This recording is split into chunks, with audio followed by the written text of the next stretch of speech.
J'invite par ce message les lecteurs de Bruxellois sûrement, qui est mon blog évidemment. Je m'appelle Khalil Zegendi et ceux qui connaissent ce blog savent que c'est un blog qui est consacré à l'étude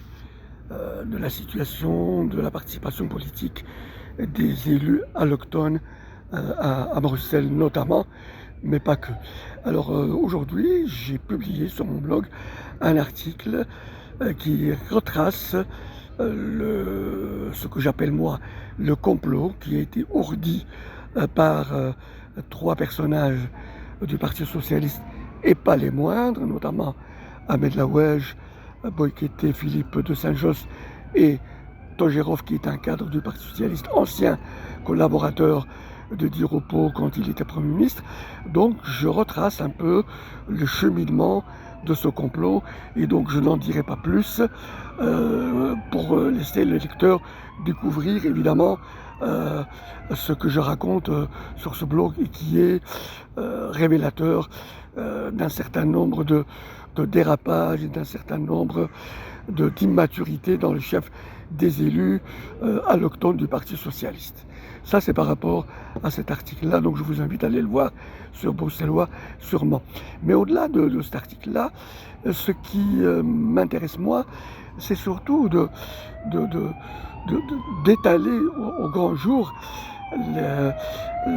la conduite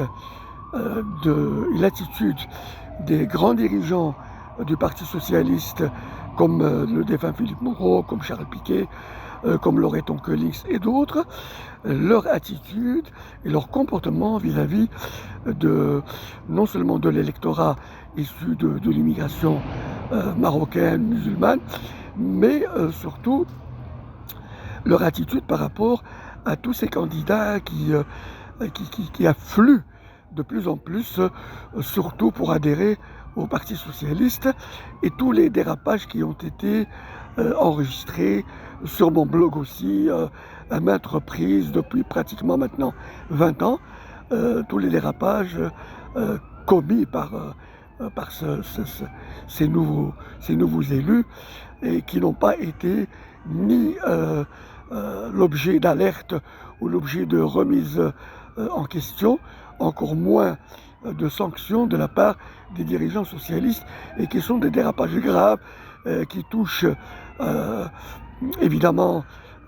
au problème de la négation du génocide arménien, de la double allégeance qui est donc manifestée par ces élus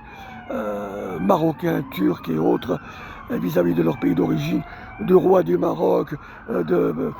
Tayyip Rajib Erdogan. Donc tout ça n'a jamais été remis en question, tout ça a été couvert, tous ces élus ont été protégés au maximum et c'est cela qui a, à mon avis, conduit à ce que j'étale, ce que je décris à travers le dossier relatif à l'exclusion de Emir Kir. Donc je vous invite à aller lire ce dossier et qui vous permettra d'avoir un éclairage vraiment transversal et global sur ces défaillances des dirigeants socialistes vis-à-vis de ce nouvel électorat et surtout vis-à-vis de ces nouveaux élus allochtones.